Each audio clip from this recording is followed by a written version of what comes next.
Je m'appelle Agnès Saal, je suis haute fonctionnaire diversité, égalité, prévention des discriminations au ministère de la Culture.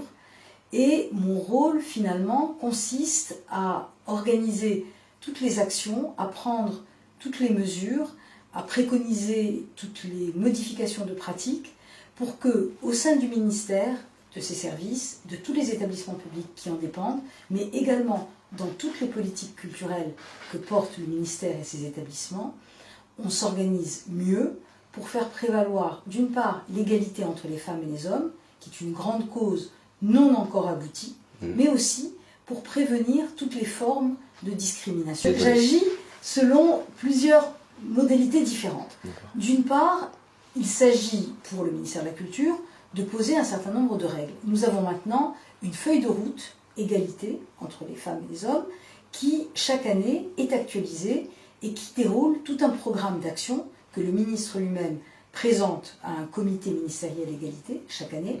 D'autre part, on a également un rôle très important à jouer au niveau de l'éducation. Pourquoi y a-t-il 60% de filles dans les écoles d'architecture et pourquoi seulement 8% des agences d'architecture sont-elles dirigées par des femmes? Je suis absolument convaincue que la responsabilité de cette exposition insuffisante des femmes ne tient pas à elles, mais au contraire bien à ceux qui ont le pouvoir de nommer, de désigner, de choisir. Et il y a également une dimension qui est assez essentielle et qu'il ne faut absolument pas négliger ni occulter, c'est celle de la prévention et de la lutte contre les violences et le harcèlement sexuel et sexiste, qui sont une réalité dans nos établissements, dans l'ensemble malheureusement de la sphère politique, économique, culturelle, sociale, mais en tout cas, pour ce qui est de nos écoles, il est indispensable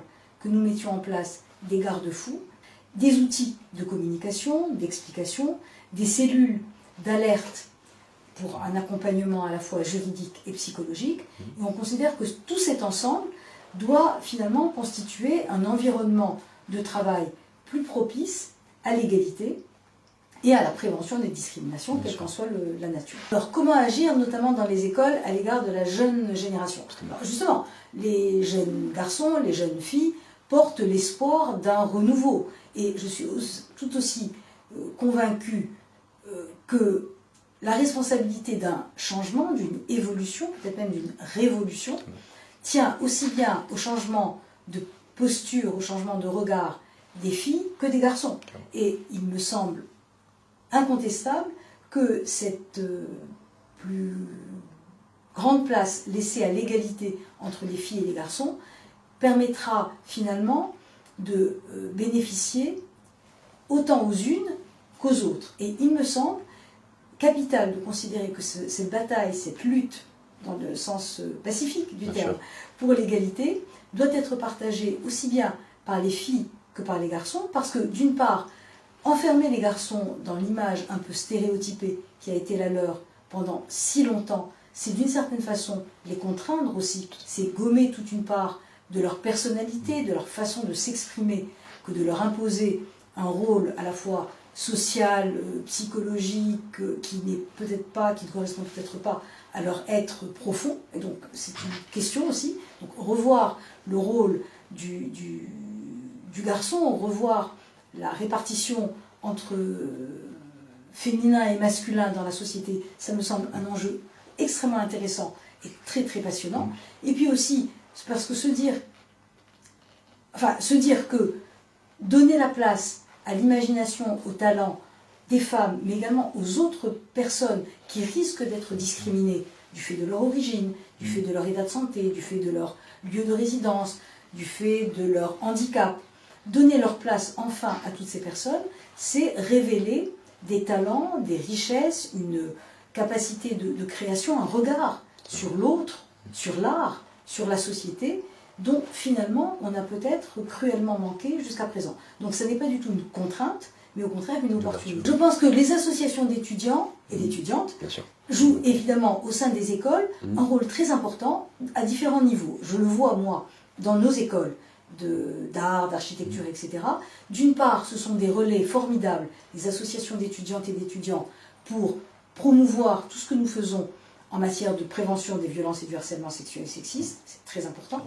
D'autre part, parce que les associations jouent également un rôle culturel, mais également social au sein des écoles, et que par exemple, organiser, comme je crois vous le faites très bien, des tables rondes au cours desquelles des points de vue différents et nouveaux peuvent s'exprimer sur ces questions de discrimination et d'égalité, ça permet de jeter un regard autre et ça donne une ouverture d'esprit par rapport aux études qu'on poursuit dans une école, et c'est passionnant. Je crois qu'on ne parlera jamais assez du féminisme.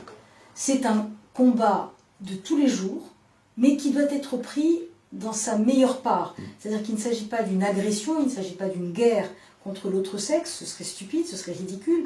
Nous devons mener ensemble cette bataille pour changer les mentalités, pour changer les regards, mais se revendiquer féministe est d'une certaine façon, en tout cas c'est mon point de vue à moi, un titre de fierté, un titre de gloire, parce que c'est revendiquer la justice, c'est revendiquer l'égalité. Je crois qu'il n'y a pas de plus belle cause au monde que de revendiquer cette égalité-là.